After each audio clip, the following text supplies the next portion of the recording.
Yeah, I was just reading some really good scriptural verses and some commentary, and just a stray thought entered my mind. Don't know if it had any reference to what I was reading, but just curious how the atheists, those who are either opposed to the idea of there might being a God who created everything, or even the agnostic who just may not be decided on any particular belief system when it comes to religion. But I'm just wondering how they comfort the downcast, those who need encouragement, how they give hope and comfort to those who are have infirmities of various kinds, or who might be even on their deathbed or terminally ill. What do you say to a person that is in that predicament if you're an atheist? I can understand why they would be cautious or hesitant to give them any kind of spiritual counsel if they're not spiritual themselves. That's understandable. They don't want to give people false hopes if they aren't sure of it to be true themselves. So they probably refrain from doing so,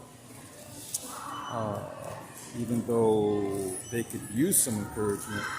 But man, if they're at their final stages in life and there's no physical cures or technology that will help them continue in their physical existence, they need hope as they're gaping in their last breaths, their last phase of life's journey.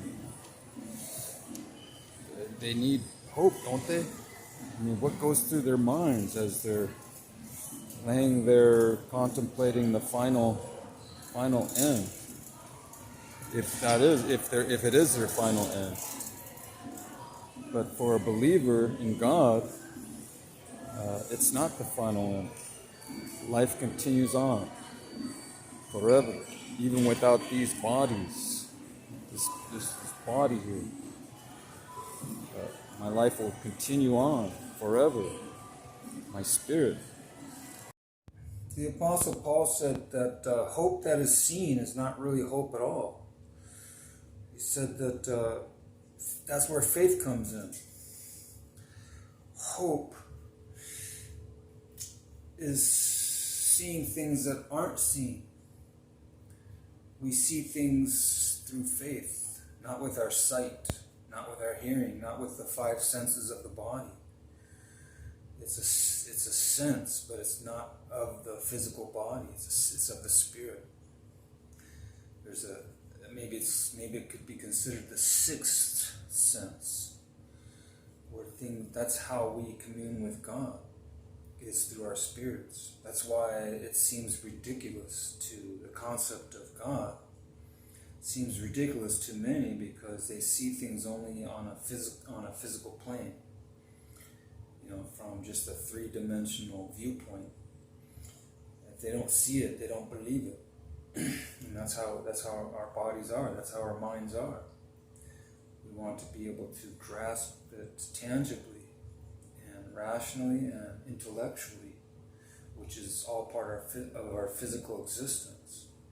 But there's a spiritual understanding that is not even deeper than that. It's of a whole different dimension. And spiritual sight, if you will. And that's why we have hope in eternity, is because we see things on a spiritual level. And when you see things on a spiritual level, then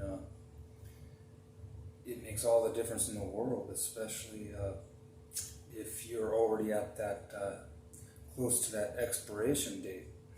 That expiration date on your physical existence.